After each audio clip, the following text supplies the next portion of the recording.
Guys, आप लोगों का स्वागत है मेरे YouTube चैनल में। और आज हम जिस वीडियो पे रिएक्शन करने वाले हैं वो वीडियो है स्कैरी पंपकिन की।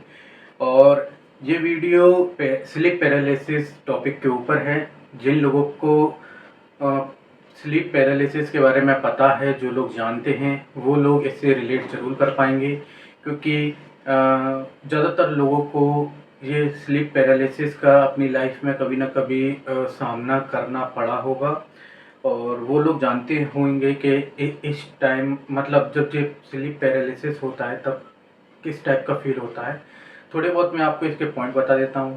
पहला पॉइंट, जैसे कि आपको कोई दबा रहा है या फिर आपकी छाती पर कोई बैठा है या फिर आपके कमरे में कोई है और आप हिल डुल नहीं पाते हैं, जम जाते हैं एकदम, लेकिन आपकी आंखें खुली रहती हैं, आप सब कुछ देखते हैं, महसूस करते हैं, लेकिन फिर आपकी आँख खुल जाती है। कभी कभी ऐसा लगता है सपना था। किसी किसी को ऐसा है कि वो एकदम जम जाता है, जगता रहता है और फिर कुछ टाइम बाद उसको बेहोशी सी आ जाती है और फिर वो उठकर बताता है। तीसरी कंडीशन ये है कि वो जगता ही रहता है, सब कुछ हॉरर एक्टिविटी वगैरह होने के बाद तो वो किसी को बताता है या डॉक्टर के पास जाता है तो वो यही बोलता है कि ये स्लीप पैरालिसिस के सिम्टम्स हैं। सबके अपने अपने एक्सपीरियंस होते हैं, तो अपने अकॉर्डिंगली आप रिलेट कीजिएगा ओके इस थिंग से।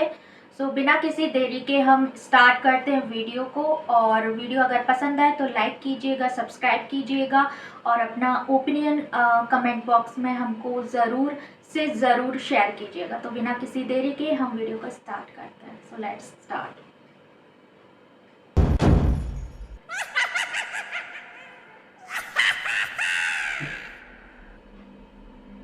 ये कहानी है अरुण वर्मा की, एक 32 वर्षीय ग्राफिक डिजाइनर, शांत स्वभाव, मेहनती और पढ़ाकू।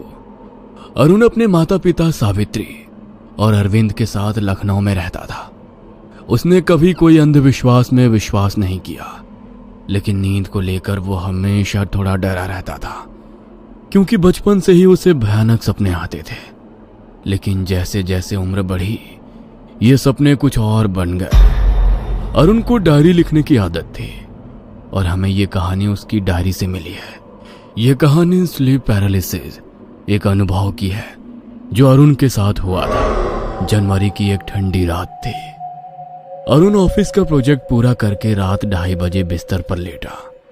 दिन भर थकान थी, इसलिए तुरंत नींद आ गई। लेकिन रात के 3:10 में उसकी आंख खुली।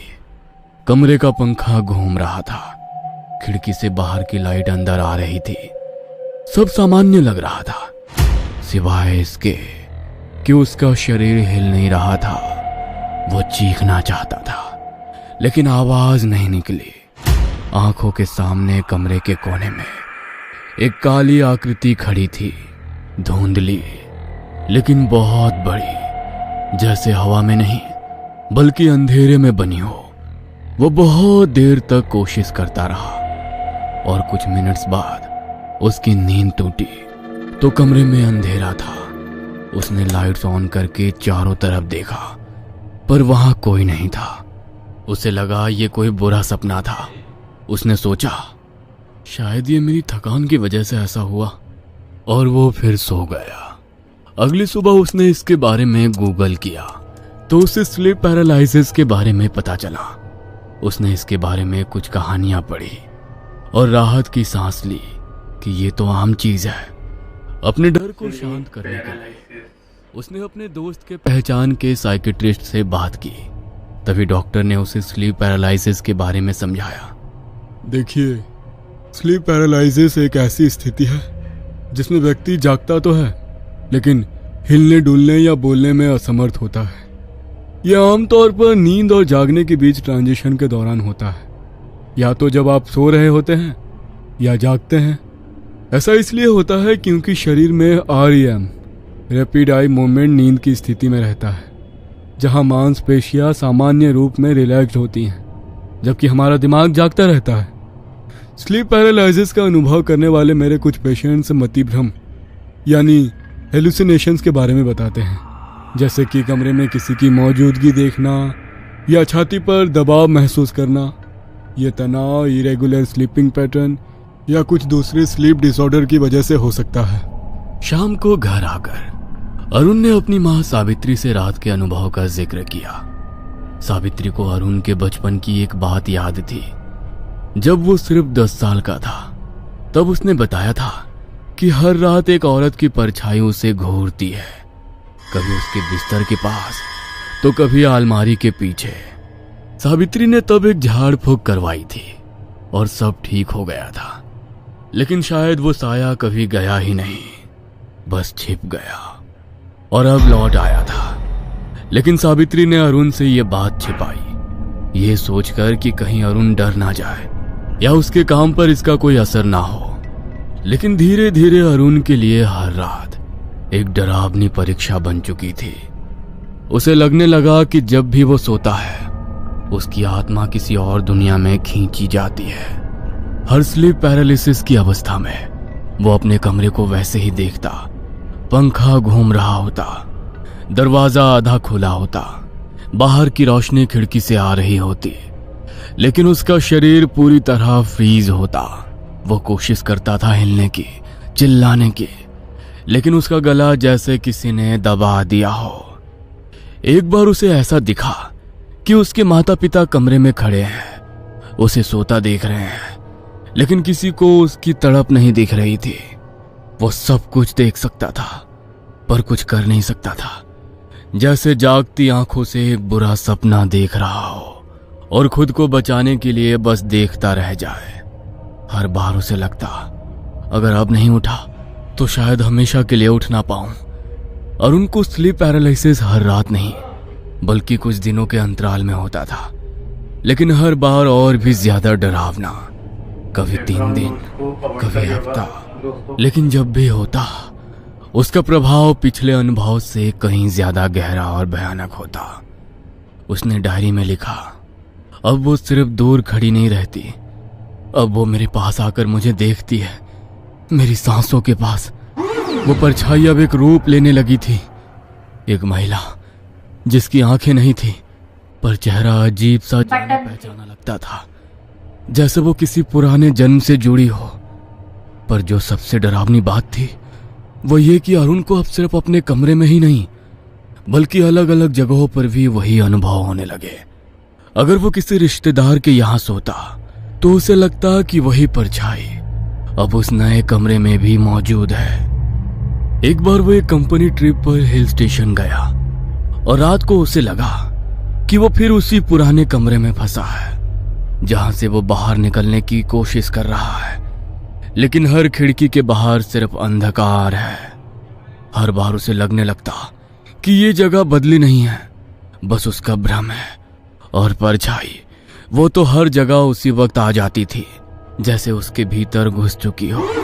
एक दिन उसने सपना देखा कि वो किसी सुनसान रेल पटरी के किनारे पड़ा है और कोई औरत धीरे धीरे उसकी ओर बढ़ रही है। उसके चेहरे पर खून की लकीरें हैं और वो बड़बड़ा रही है, तू मुझे फिर अकेला छोड़कर कहाँ भागेगा?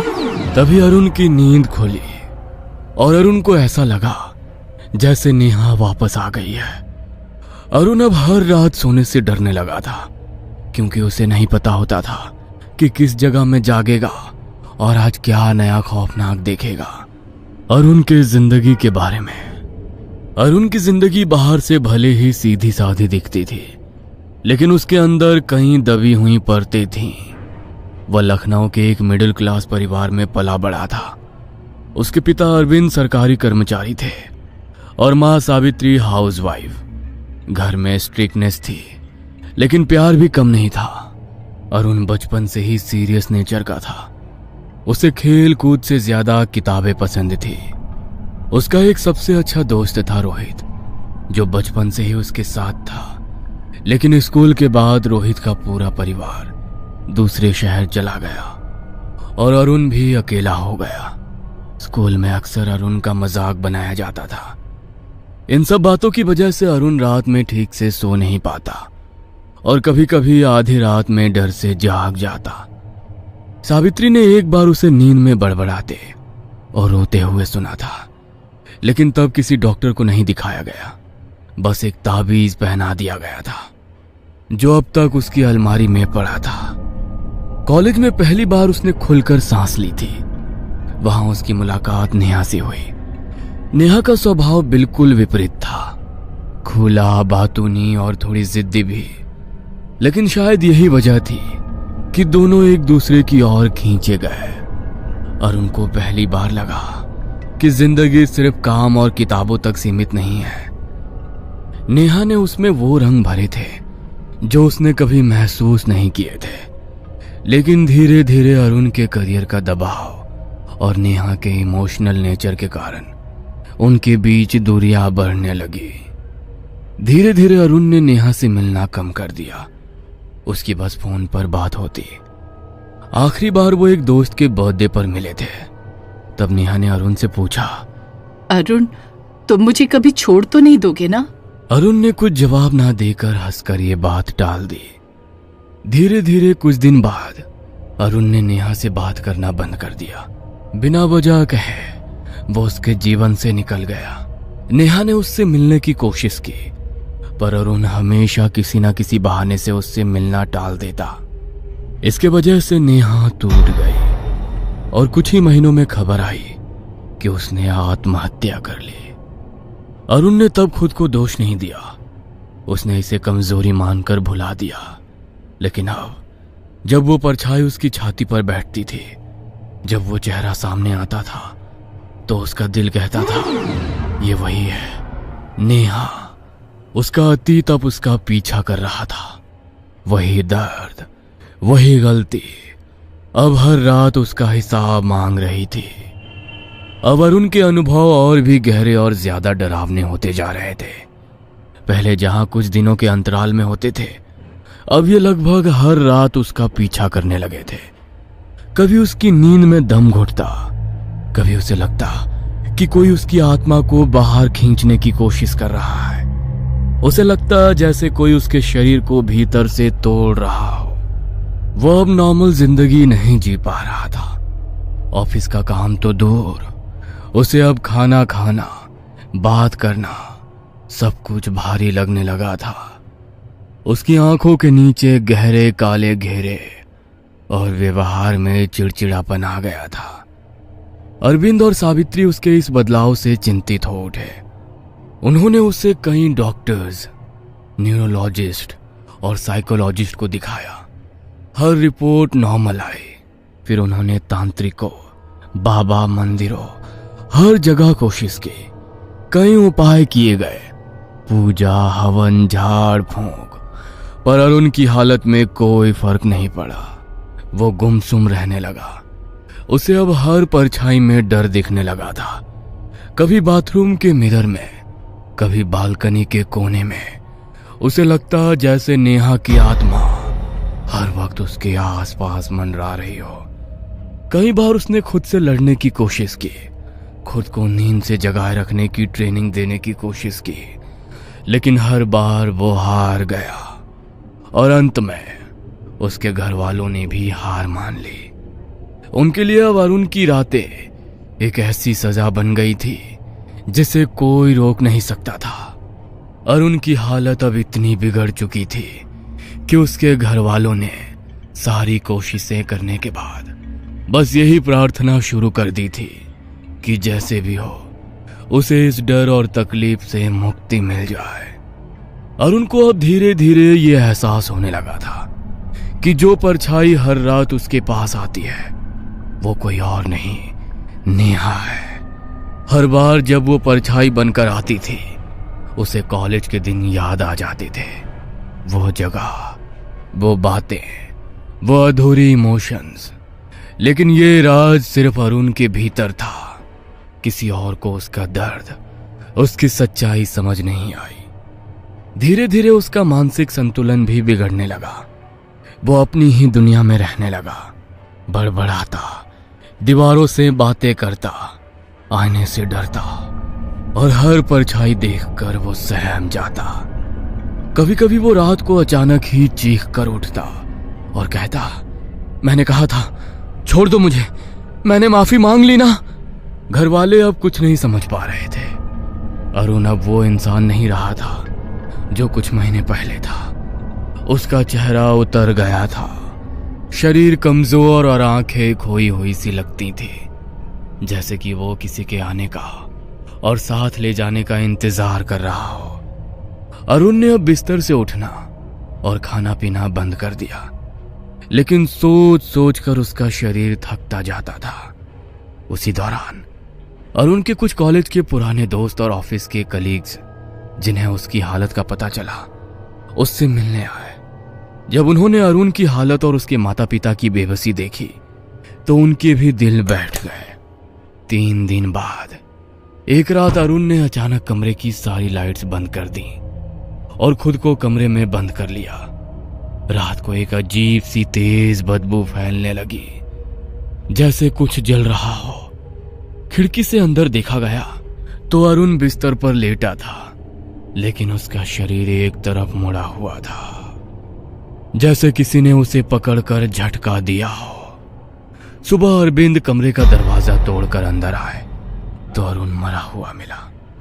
उसका चेहरा काला पड़ चुका था, उसकी आंखें खुली हुई थी और पास पड़ी डायरी की आखिरी लाइन थी, मैं जानता हूं अब ये बीमारी नहीं थी, ये वापसी थी। अरुण की कहानी हमें बताती है कि कभी कभी हम जिन बातों को सपने, भ्रम या मानसिक कमजोरी समझते हैं, वो दरअसल हमारे किए गए कर्मों की परछाइयां होती हैं। कभी कभी स्लीप पैरालिसिस महज एक मेडिकल अवस्था नहीं होती, कभी कभी वो दरवाजा होता है उस दुनिया का जहां कोई इंतजार कर रहा है आपके जागने और खुद को सौंपने का। ये कहानी आपको अच्छी लगी हो तो हमें सब्सक्राइब करें, हमारा इंस्टाग्राम और फेसबुक पेज जरूर फॉलो करें। और हाँ दोस्तों, सब्सक्राइब करना भूलना मत। देखो, ये जो कहानी है इससे ये सीख मिलती है कि किसी से भी टाइम पास नहीं करना चाहिए। अगर कोई बहुत ज़्यादा आपसे अटैच हो चुका है और आप उससे टाइम पास कर रहे हैं तो आप पहले उसको समझाएं कैसे भी। अगर आपको अलग होना है तो अंडरस्टैंडिंग के साथ हों, एक दूसरे को बताकर हों। तो मैं तो ये कह रहा हूँ कि अगर आपको ऐसा पता है ना कि ये बंदा सीरियस है, क्योंकि देखो आपकी खुशी के लिए वो खुद से अलग तो हो जाएगा या हो जाएगी, लेकिन वो ऐसे अगर वो इमोशनल है तो ऐसे कोई स्टेप ले सकती है जिसमें वो मतलब, मैं आप कुछ कहना नहीं चाह रहा क्योंकि अपने आप को चोट पहुँचा लें, ऐसा कुछ। मिलते हैं नेक्स्ट वीडियो में, तब तक के लिए बाय बाय।